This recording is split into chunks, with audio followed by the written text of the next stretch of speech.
தமிழ் சங்கத்தில் 27வது மாதமாக நடைபெறக்கூடிய இந்த திருக்குறள் தொடர் சொற்பொழிவிற்கு இன்றுதான் ஒரு உலகப்பெரும் பேச்சாளர் நிகழ்ச்சி நெறியாழ்கை செய்பவராக வருகை தந்திருக்கிறார். அம்மையார் டாக்டர் ஆனந்த விநாயகி அவர்களே இன்றைய நிகழ்ச்சிக்கு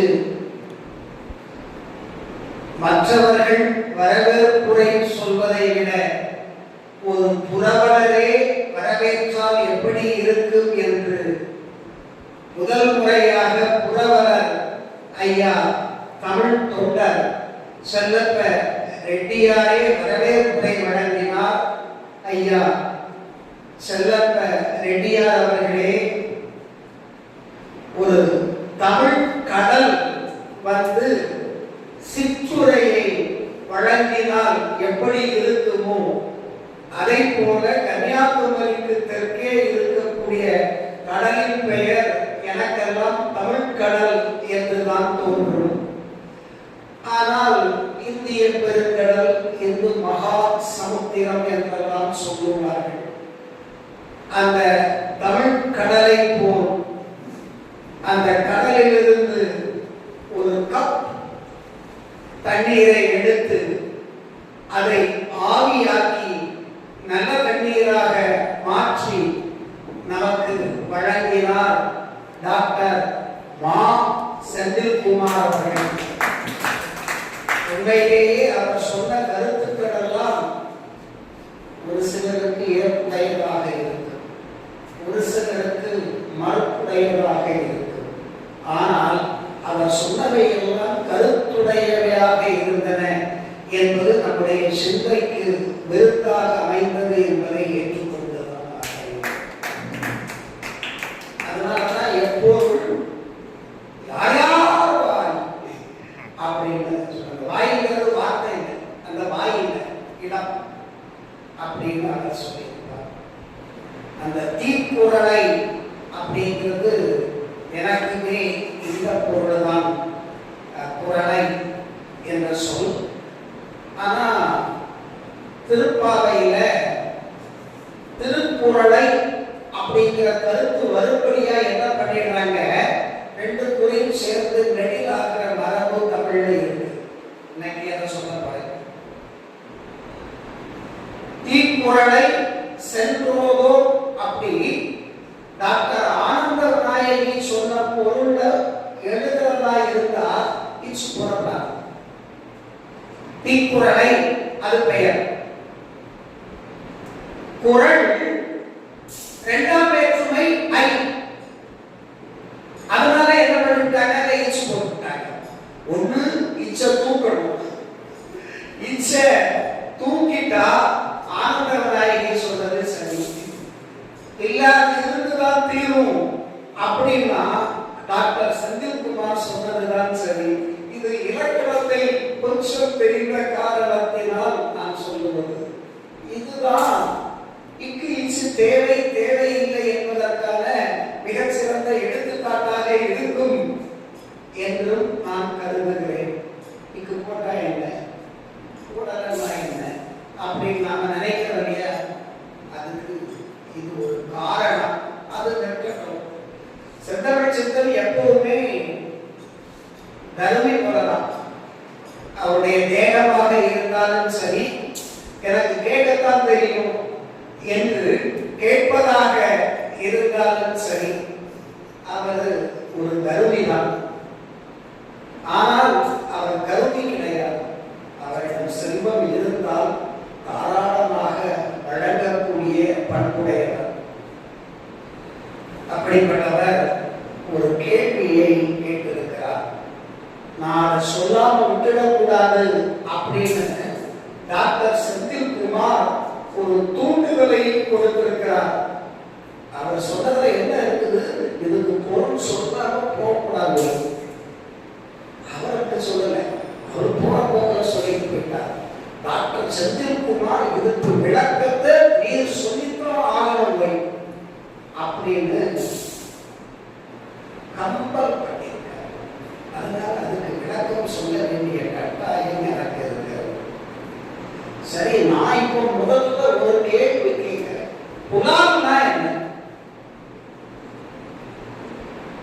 இந்த கேள்விக்கு சரியான விடையை சொல்பவருக்கு விருது வழங்கப்படும். சொல் வேந்தர் என்ற விருதை தலைநகர தமிழ் சங்கத்திலோ அல்லது ஞானத்திலோ வழங்குவதற்கு பரிந்துரை செய்வேன். இங்கும் அங்கும் தலைவர் என்ற காரணத்தினால். எனவே புலால் என்றால் என்ன? இதுக்கு இது பொருள்னு சொல்லலாம். பச்சைனா ஏன் பச்சை? அதப்போல புலாலுக்கு இது பொருள் அப்படின்னா இந்த சொல்லுக்கு எப்படி பொருள் வந்தது? காரணம் இருக்கும்.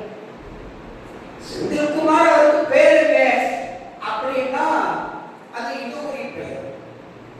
ஆனா பேருக்கெல்லாம் ஒரு காரணம் இருக்கு.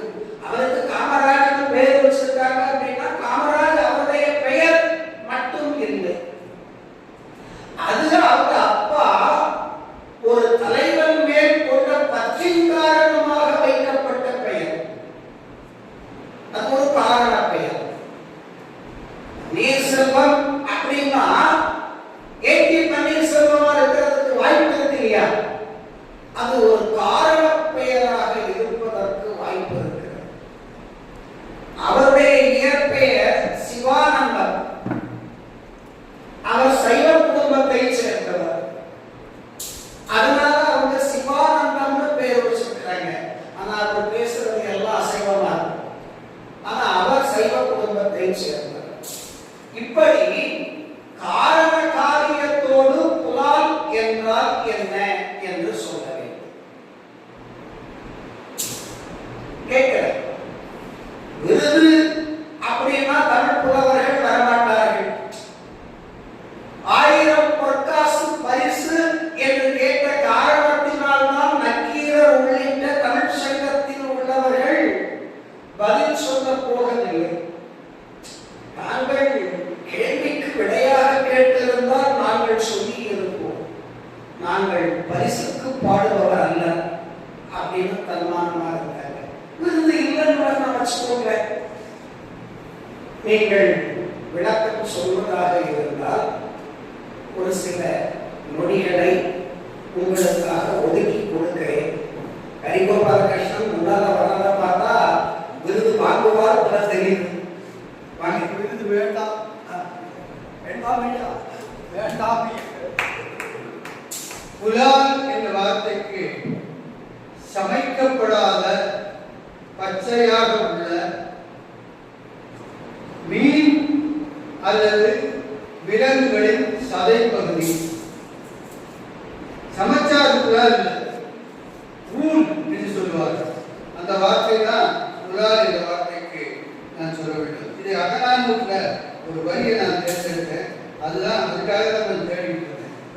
மாட ஒள் எரி மருந்து அறிந்து ஒய்ய இந்த அகநானூறு வரிகள்ல உலகம் உடைபெயர்ந்தது போல் அழகான தோற்றத்தை உடையது நாவாய், அது புலால் நாற்றம் வீசும். அதாவது சமைக்கப்படாத பச்சையாக உள்ள மீன்களுடைய வாசனையை உடைய அர்த்தம். பெரிய கடல் நீரை விளந்து கொண்டு செல்லும் என்று இந்த நாவாய்கள் செல்லுகின்ற பொழுது அந்த புலால் என்பதற்கு பச்சையான மீன்களுடைய பச்சை சதை பகுதி அல்லது விலங்குகளுடைய சதை பகுதி என்ற விளக்கத்தை கொடுத்திருக்கிறது என்பதை சொல்லிக் கொள்கிறேன். இந்த மாதிரி நாவாய்கள் செல்லும் பொழுது இந்த மாதிரி புலால் நாட்கள் வீசும் அதை நான் கூறுகிறேன்.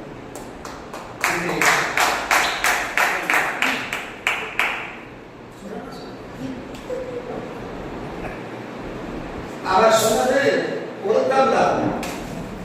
அதுக்காக அகநானூற்றுக்குள்ள போய் ஒரு இயற்பியல் ஆசிரியர் தேடி இருக்கிறார் என்றால் அவருக்கு கடவுளை பார்த்தார். ஆனால் புலால் என்பதற்கு பச்சை உணவு, சமைக்கப்படாத உணவு என்று அந்த சொல்லுக்குள் பொருள் வரவில்லை. புலவு மாறும், புலவு திரை, இதெல்லாம் சங்க இலக்கியம். உணவுன்னு சொன்னாங்க இல்லையா? இப்ப புல் உணவு அப்படின்னு ஒரு உணவு இருக்கு. அது தாவர உணவு, அது புல் உணவு. புல் அல் புலா, புல் அல் இடை நீட்சி பெற்று புலா ஆகிறது. புல் அல்லாத உணவு அது புலா. தாவர உணவு அல்லாத உணவு மீனாக இருக்கலாம், ஈசலாக இருக்கலாம், மட்டன் சிக்கன் எது வேண்டும் என்றாலும் இருக்கலாம், அது புலா. ஓரளவிற்கு இது உரையாசிரியர்கள் சொல்லக்கூடிய விளக்கம் அல்ல, சொல் ஆய்வின் மூலம் நாம் கண்டெடுக்கக்கூடிய ஒரு பொருள். சொல் ஆய்வின் மூலம்தான் நாம் ஒரு மொழியின் பழமையை, ஒரு மொழியின் செழுமையை அறிந்து கொள்ள முடியும். அதனாலதான் பாவாணரை தலைமையில் வைத்து நாம் கொண்டாடுகிறோம். சமஸ்கிருதத்தில் ஆயிரக்கணக்கான சொற்கள் தமிழ் சொற்கள் என்று சொல் ஆய்வு செய்து வெளிப்படுத்தியவர் பாவாணர். அதற்கு இதுவரை எந்த சமஸ்கிருத பேராசிரியர்களும் மறுப்பு சொல்ல முன்வரவில்லை என்பது வெளிப்படையாக இருக்கிறது. பல சமஸ்கிருத, நான் சொல்லும் பேராசிரியர் அப்படின்னா ஆழ்ந்த ஆய்வு மனப்பான்மை கொண்ட சமஸ்கிருத பேராசிரியர்கள் சொல்றேன். சும்மா சமஸ்கிருதத்தை ஒற்றி பேசக்கூடியவர்களை சொல்றேன். மீன் அப்படிங்கிறது மீனம் என்று வந்திருக்கிறது என்றால் அந்த மீன் அங்கதான் இருக்குது, தமிழ்ல தான் இருக்குது. அதுதான் எங்களுக்கு மீனம். எங்களுக்கு சொல்றது சமஸ்கிருத பேராசிரியர்களுக்கு அப்படின்னு தெரிந்த தெளிவாக அவர்கள் ஒப்புக்கொள்கிறார். இதை போல நானே 100க்கு மேற்பட்ட சொற்களை தமிழ் மொழியிலிருந்து சமஸ்கிருதத்திற்கு போனது என்று வரையறை செய்திருக்கிறேன். அதை பற்றி சொன்னா நேரம் இன்னும் தாண்டி போயிடும். இப்பவே 10 நிமிடம் போய்விட்டது.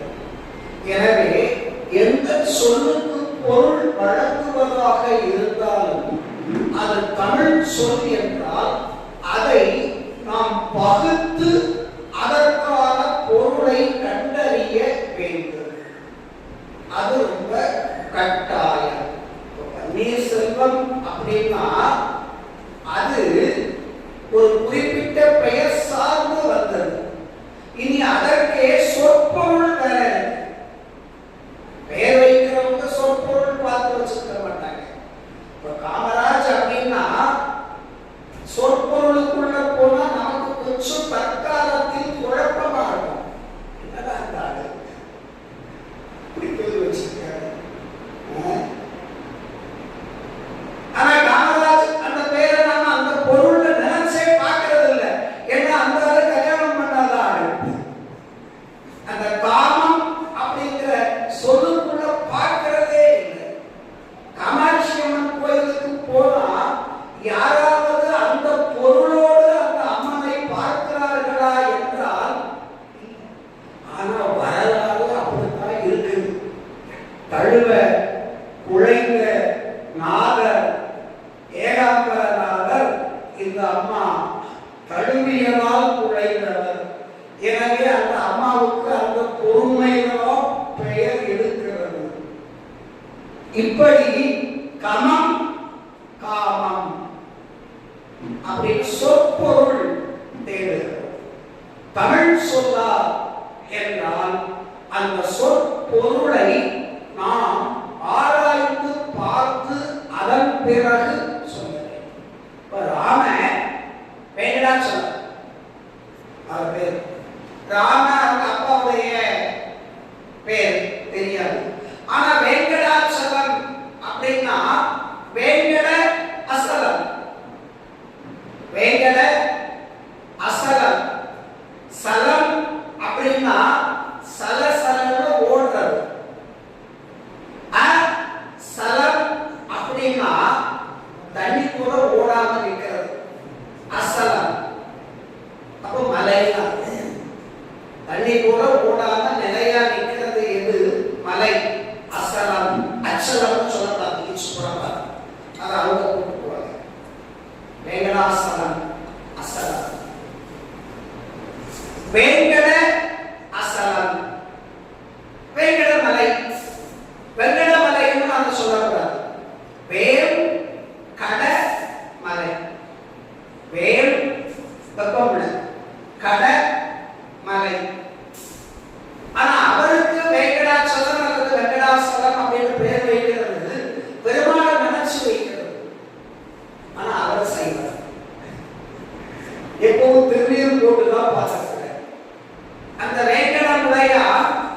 வேங்கடமலையாருக்கு அவ்வளவு புகழ் கிடையாது. இப்ப எல்லாம் ஒன்னாயிடுச்சு.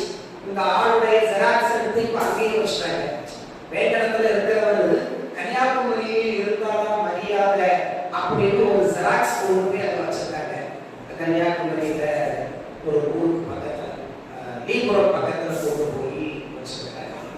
இந்த லீபுரம்ங்கிறதே ஒரு கிறிஸ்தவ பாதிரியார் பெயர். லீ அப்படிங்கிற பாதிரியாருடைய பெயர். அதனால லீபுரம். இப்போ புலால் என்பது புல் அல்லாத உணவு. இவர் மறுத்தல்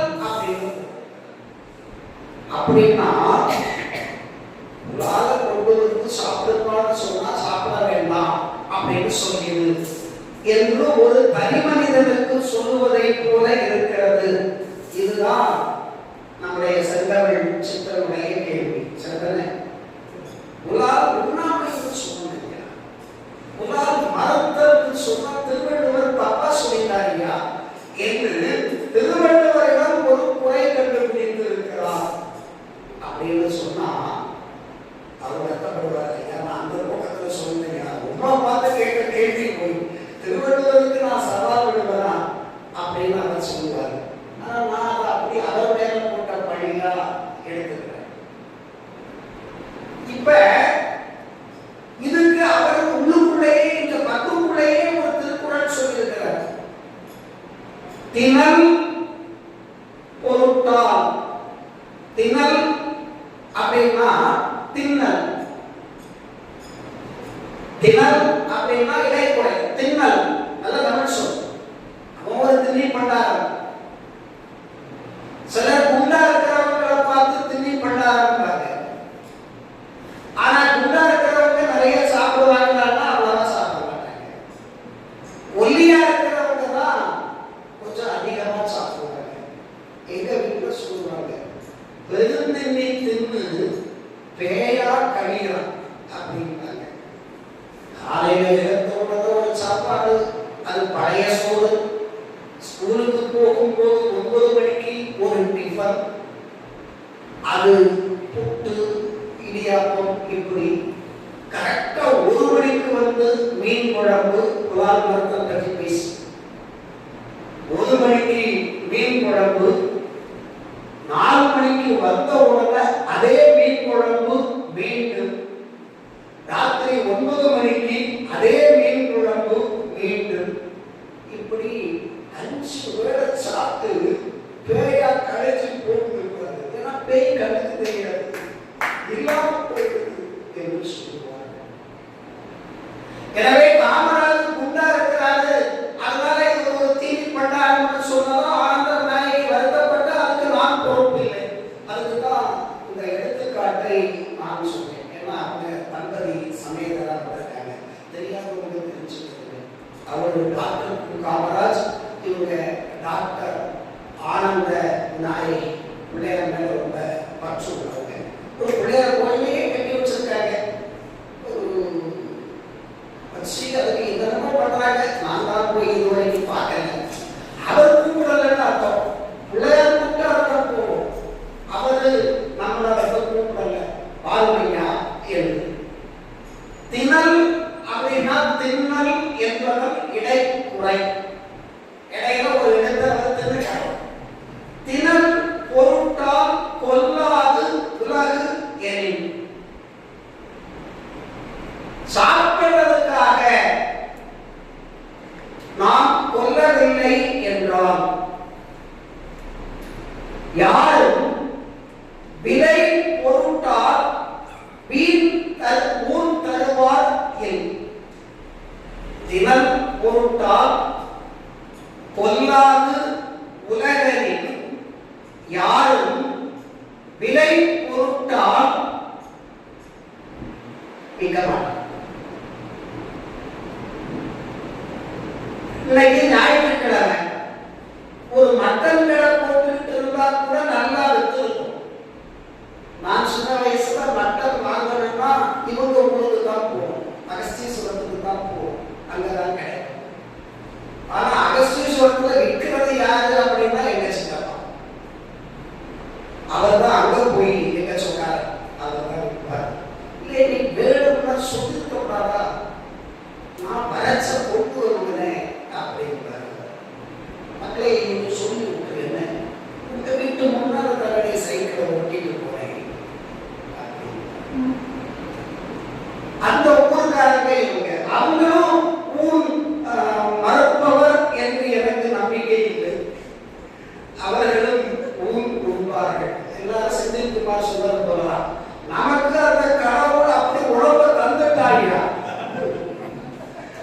அத்தை வேணுமா அத்தை சாப்பிடு, இத்த வேணுமா இத்த சாப்பிடு, எத்தனா பித்தம் தெரியும் என்று அவன் கொடுத்து விட்டான். ஆனா வெங்கடாச்சல ஐயாவை பாராட்டணும். அவர் பிடிவாதம் இருக்கிறார். பிடிவாதம் எதிர்மறையா கிடையவே கிடையாது. அவர்கிட்ட சொன்னா சொல்றத கேட்க யோகா நடத்துறதுக்கு எங்களால கொடுக்க முடியல, சரி குடு, உனக்கு எப்ப மனசு வருதோ அப்ப குடு என்று சொல்லக்கூடிய இயல்பு உள்ளது. இந்த ஊன் உண்பவர்களுக்கும் ஊன் உண்ணாதவர்களுக்கும் இது ஒரு சின்ன வேறுபாடு உண்டு. ஆனா பழி வாங்கிறது எல்லாரும் ஒன்னாத்தான் வாங்குவாங்க. ஆனா உடனே பழி வாங்க மாட்டாங்க. கொஞ்சம் அப்படியே ஆற போட்டு வரட்டு தான் அப்ப பார்த்துக்குவோம், அப்ப விட்டுருவாங்க. நீ போயிட்டு வாப்பா, நீ சொல்றது சரிதாப்பா, போயிட்டு வா என்று செந்திலே இப்போது அனுப்பி விடுவார்கள். தீக்குறளை இப்படியா சொல்ற வச்சுக்கிறேன் என்று இன்னொரு இடத்தில் வாங்குவாங்க என்று நன்குவாரை வாங்கி விடுவார்கள். அப்படி பொறுமைசாலிகளாக அவர்கள் இருப்பார்கள். ஆனால் கொலை செய்ய தயங்க மாட்டார்கள். பயனாளிக கொலை செய்ய தயங்க மாட்டார்கள். எப்படியாவது வெளியே வந்துடலாம் அப்படின்னு அவங்களுக்கு தெரியும். குற்றமற்றவர் என்று தீர்ப்பு வாங்கிவிடலாம் என்று அவர்களுக்கு தெரியும்.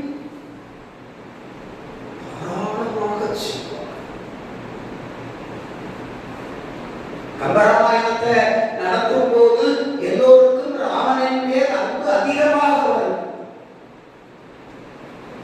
எனக்கு இரணியர் மேலும் ராவணன் மேலும் அன்பு அதிகமாக வருகிறது. என்ன பண்றது? என்ன கொடுமையெல்லாம் நடந்திருக்குது இந்த நாட்டில் அப்படின்னு எல்லா உண்மையும் தெரிய வருது. கம்பன் எப்படியெல்லாம் அதை தடுக்க பார்த்திருக்கிறான். இதையெல்லாம் இந்த நாட்டிற்கு நான் கட்டாயம் சொல்லியாக வேண்டும் என்று கம்பன் நினைத்து இரணியனை மிக பிரம்மாண்டமான ஒரு பாத்திரமாக்கி விட்டான். சம்பந்தமே கிடையாது ராவணனுக்கும் இரணியனுக்கும். இந்த வரலாறு என் வரலாறு, என் மண் வரலாறு, இது பதிவு செய்யப்பட வேண்டும் என்று கம்பராமாயணத்திற்குள் நுழைத்து விட்டிருக்கிறார். ஒரு 10 படலம் தான் ரொம்ப பெருசு. அந்த 10 பெரிய படலங்களில் இரணிய வதைப்படலம் 176 பாடல். மிகலை ராஜபாண்டியன் அதை நடத்துறதுனால இரணியர் அப்படின்னு ஒரு புஸ்தகத்தையே 90 பக்கத்துல எழுதிட்டார். நேற்று அதை தமிழ் ஹிந்துல ரொம்ப அழகான விமர்சனமும் போட்டுட்டாங்க.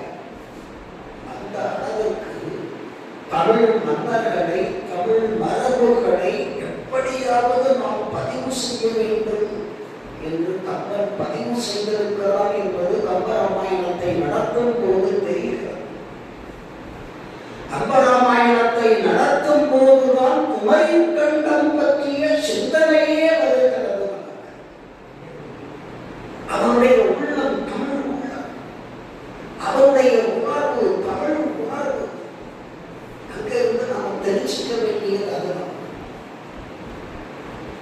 ராமனை அவன் ஒரு வேலையாக எடுத்துக்கொண்டான். எனக்கு ஒரு டியூட்டி கொடுத்திருக்கிறாங்க, ராமாயணத்தை எழுதி கொண்டு அந்த டியூட்டியை அவன் செய்தான்.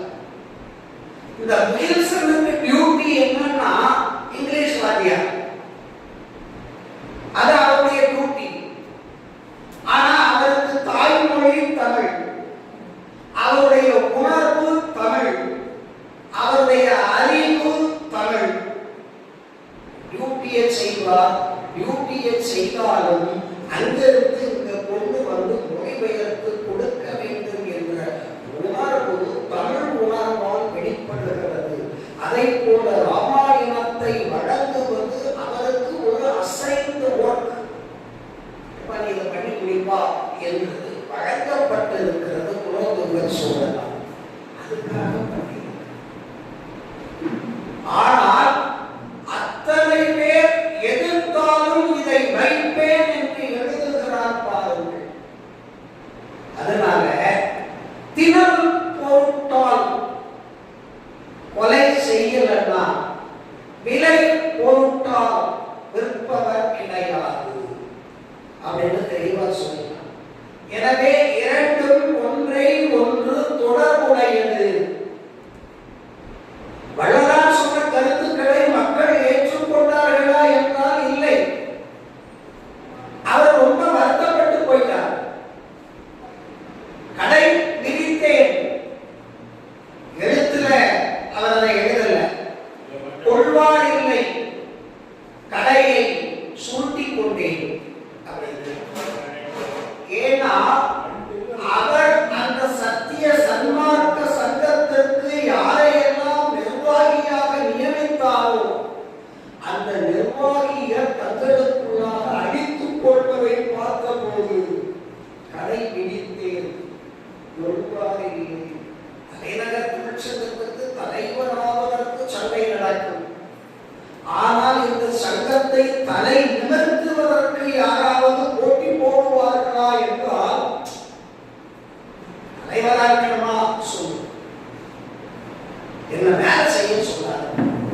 செயலெடுத்து போடுறது தலைவர் வேலையா, மைக்கெடுத்து வைக்கிறது தலைவர் வேலையா என்று கேட்போம். ஆனா எல்லாத்தையும் செய்யணும் எல்லாரும், அதுதான் அவருடைய திண்ணமான எண்ணம்.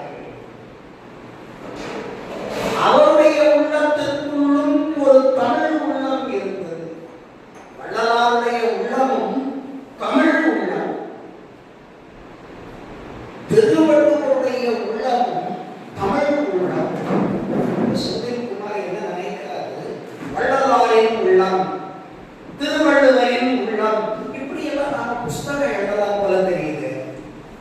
அவருடைய உள்ளம் என்னவாக இருந்தது என்பதை அவருடைய படைப்பிலிருந்து நாம் வெளிப்படுத்தலாம் தானே.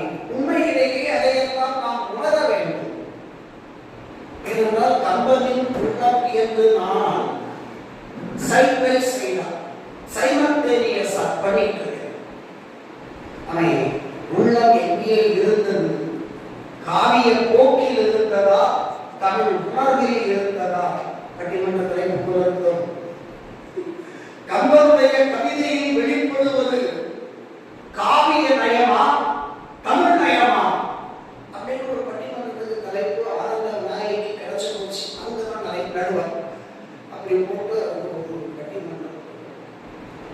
நிறைய பேர் என்ன சொல்றாங்க, கருணை உள் இருந்தால் வள்ளலாகலாம், கருணை இருந்தால் வள்ளலாகலாம். அவர்கிட்ட கருணை இருக்கு, சாப்பாட்டுக்கு நிறைய ரூபாய் கொடுக்கிறார். ஐயா போதாது விடாது, பார்த்து பார்க்காம எடுத்து கொடுப்பார். கருணை இருந்தால் வள்ளலாகலாம்.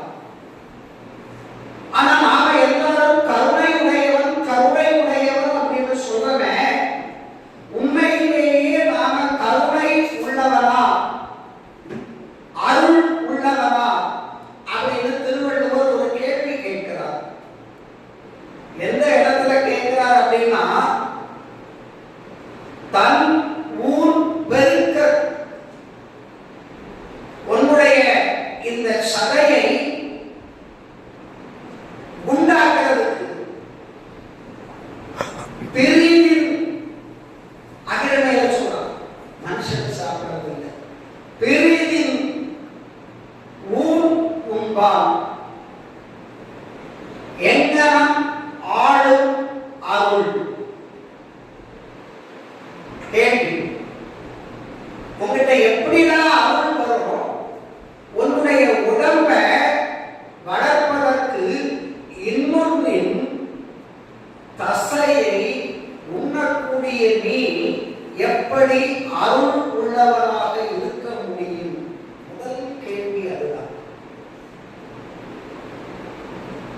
ஒரு பாதிரியார் அவர் முடிச்சுட்டேன், நேரம் ஆயிடுச்சு, சாப்பாடு எப்போ ரெடி, பிரசங்கத்துக்கு போனார். பிரசங்கத்துக்கு போகும்போது பக்கத்து வீட்டு கோழி வீட்டுக்குள்ள வந்தது.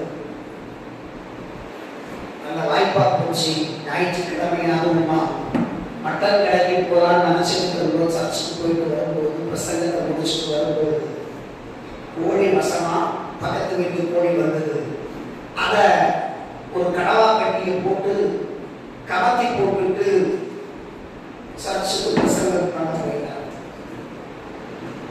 அந்த அம்மாவும் நேரம் ஆயிடுச்சு, வந்து இந்த கோழியை சமைச்சுக்கலாம் அப்படின்னு பிரசங்கம் கேட்க வந்துட்டாங்க.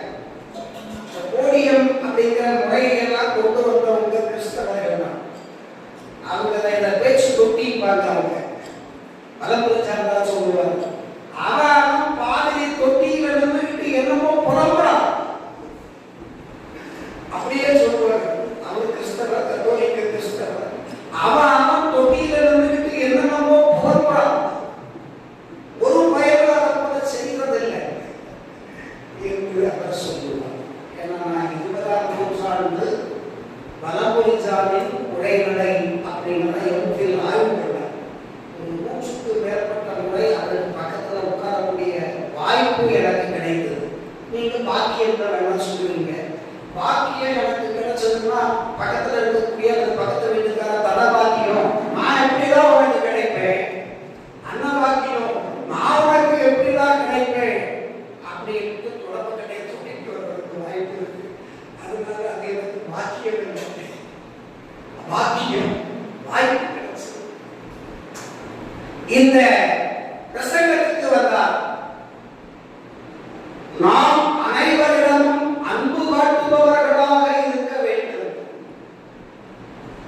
அடுத்தவன் பொருள் மேல் ஆசை கொள்ளாதவனாக இருக்க வேண்டும். கர்த்தர் சொல்லுகிறார், பிறர் பொருளை இச்சிக்காதே.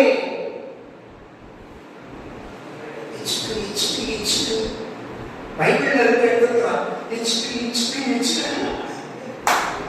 பிறர் பொருளை இச்சிக்காதே, இச்சிப்பாதிருப்பாயாக என்று. எனவே அடுத்தவன் பொருள் மேல் ஆசை கொள்ளாதே, அது பாவம். கர்த்தர் சொல்லி இருக்கிறார், பாவத்தின் சம்பளம் மரணம். அந்த அம்மாவுக்கு பயமா போச்சு. பக்கத்து வீட்டு கோழிக்கு கடவா வெட்டி போட்டு கமத்தி போட்டு போனாங்க. மனம் மாறிடுச்சு போடுக்கு. நாம அது நல்ல வேலை குழம்பு வைக்க போறோம் அப்படின்ட்டு. பாவத்தின் சம்பளம் வேற மரணம் நடக்குது. ஓடி போய் கடவா வெட்டியை திறந்து விட்டு பின்னால் இருந்த முருங்கை மரத்துல இலைய பறிச்சு முருங்கை இலைய வதக்கி வச்சுட்டு இருந்தாங்க.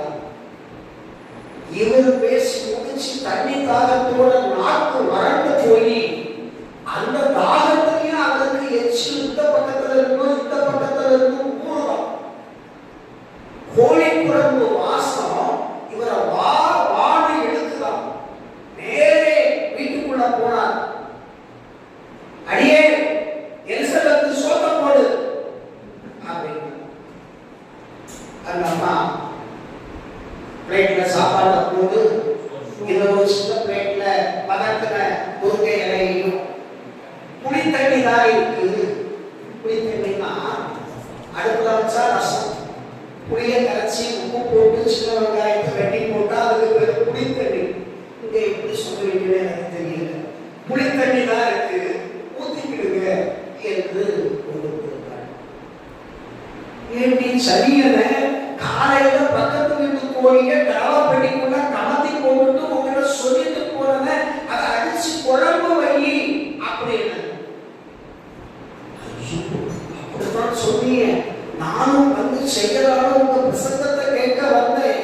பிரசங்கத்துல நீங்க பாவத்தின் சம்பளம் மரணம், அடுத்தவன் பொருளை இச்சித்து போய் என்றால் பாவத்தின் சம்பளம் மரணம்.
இல்லாத கடவுள் நம்பிக்கையாளர். அதாவது இந்து அல்லாத நம்பிக்கையாளர். கிறிஸ்தவர் இல்லை, இஸ்லாமியன் இல்லை, பாசி இல்லை, புத்தன் இல்லை, சமணன் இல்லை, ஆனால் இந்து அல்லாத நம்பிக்கையாளர். இது எதுக்கு சொல்றேன்னா, நீங்க இங்க அரசாங்கத்துக்கு ஒரு பரிந்துரை கொடுக்கிறோம். வெறும் இந்து அப்படின்னு மட்டும் போடக்கூடாது, நான் இந்து அப்படின்னு கொடுக்கிறோம். அந்த நான் இந்து, ஆமா இந்து, அந்த நான் இந்துல தான் என்ன போல உள்ளவங்க, ஆனந்த நாயகி நடத்த போல உள்ளவங்க, காமராஜ் சார் போல உள்ளவங்க, வாசுகியை போல உள்ளவங்க, தட்சிணாமூர்த்தி ஐயா போல உள்ளவங்க, பன்னீர்செல்வம், எல்லாரும் இந்த நான் இந்துக்குள்ளதான் வருவாங்க. அப்ப இந்து யாரு அப்படின்னா, இது யாரோ ஒரு 3% பேர் வர்றதுக்கு வாய்ப்பு இருக்கு. அவங்க கூட இந்துவை ரெண்டா பிரிச்சுருக்கீங்க அப்படின்னு சொல்லுவாங்க. அது வேண்டாம். ஒன்று சைவம்னு வைங்க, இன்னொன்று வைணவம்னு வைங்க அப்படின்னு அவங்களும் பிரிச்சுடுவாங்க. என்ன? எனவே தன் ஊர் பெருக்கற்கு பிரிதின் ஊர் உண்பான் எங்கனம் ஆளும் அருள். ஏன்னா அவர் காலத்துல எல்லாரும் இப்படி ஊனை உண்டு கொண்டிருக்கிறார். ஊன்னா இறைச்சி, இறைச்சின்னா உள்ளுக்குள்ள இருக்கிறது, தோலை சாப்பிடாதுன்னு போகும். சங்க இலக்கியத்துல இறைச்சி பொருள், உள்ளுரை பொருள் அப்படின்னு ஒண்ணு. உள்ளுரைன்னா உள்ளே உறைந்திருப்பது, அது படிமம். இறைச்சின்னா உள்ளே இருப்பது.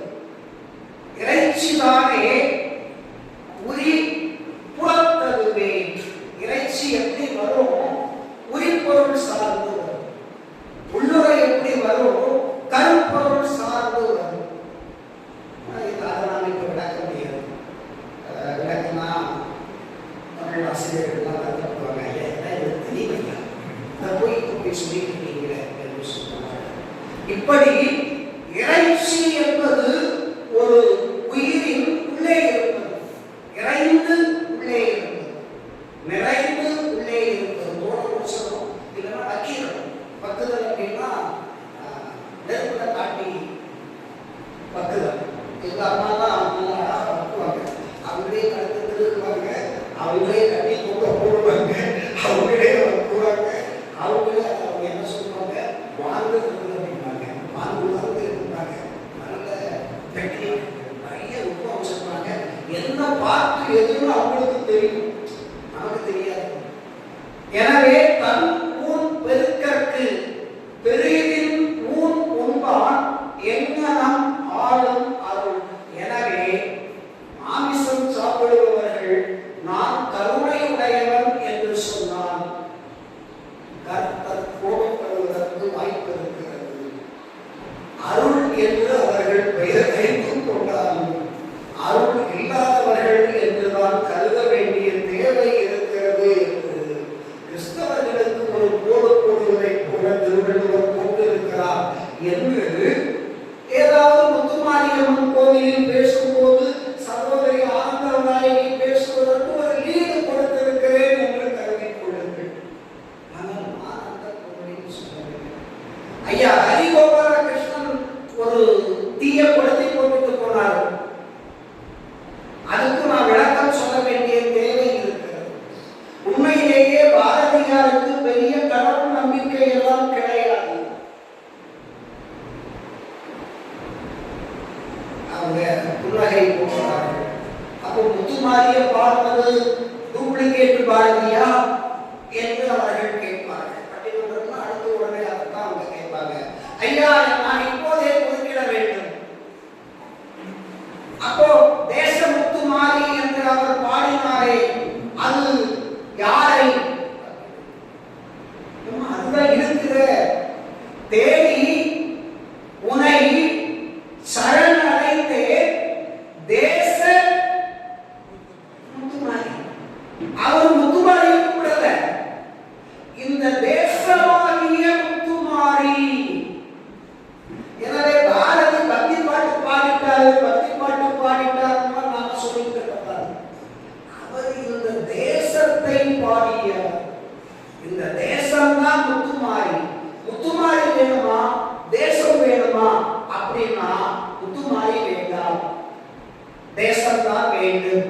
இது பாரதி கொள்கை.